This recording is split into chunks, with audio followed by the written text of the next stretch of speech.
उठते बिहान चला सभे एक काम काम करा, थोड़ा तो योगा करा रे, थोड़ा व्यायाम करा।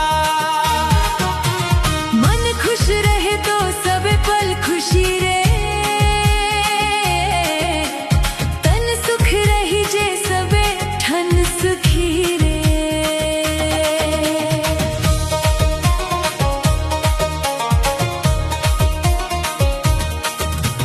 भोर के हवा लागे मीठा मीठा रे,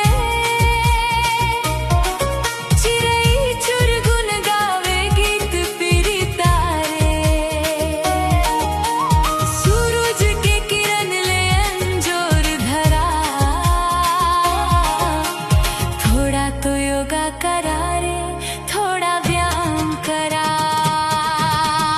उठते बिहान चला सभे एक काम काम करा, थोड़ा तो योगा करा रे, थोड़ा व्यायाम करा। मन खुश रहे तो सबे पल खुशी रे, तन सुख रही जे सबे ठन सुखी रे।